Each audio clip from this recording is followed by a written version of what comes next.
Very much. Here with me now to discuss all of this, Nebraska Republican Senator Deb Fischer. She sits on the Senate Armed Services Committee. Senator, you're actually calling for sanctions that hit Putin's bottom line. What are the chances that will happen? You know, Putin's created such a destabilizing situation that really threatens European security. And we haven't seen much action on that, except the fact that he's moving more troops to the border of Ukraine.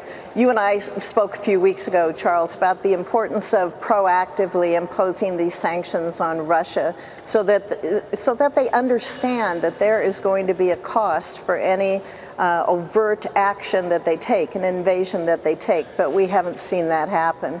So I am not seeing that happen from the White House. We're not seeing it happen with our Democrat colleagues. So Republicans got together. We have a bill prepared that would impose sanctions on Russia, specifically their financial institutions, the bank, on Putin and his cronies, on their assets, but importantly, to stop construction in Nord Stream 2.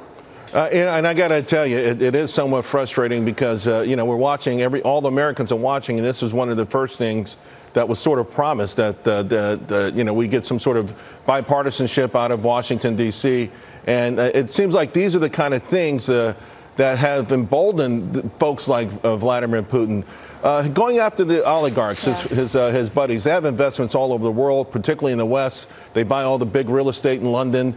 Is there some big aim? Are you aiming at them as well? Yes, definitely. His cronies need to feel the pain. He needs to feel the pain.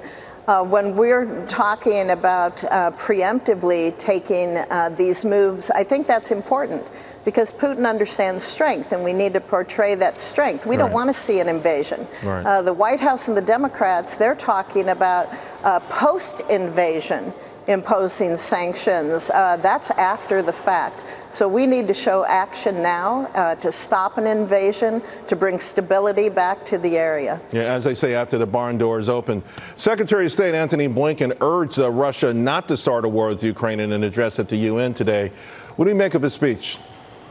I didn't see his speech. I will watch it probably on reruns tonight. I hope he was firm. I hope he showed resolve. I hope that he spoke about strong sanctions, and I hope he said that they would be proactive. You know, we're dealing with a country that relies on gas, on its sale of natural gas, on its minerals, its metals, for income. We can put sanctions on those to show that the United States, our NATO allies, we mean business on this. We don't want to see a war start in Europe. I certainly don't want to see a war start, and that needs to be made clear when we close down his gas station and he realizes we're going to take action. Yeah, well, I can tell you it looks like at least the West is consolidating, maybe a little bit more organization.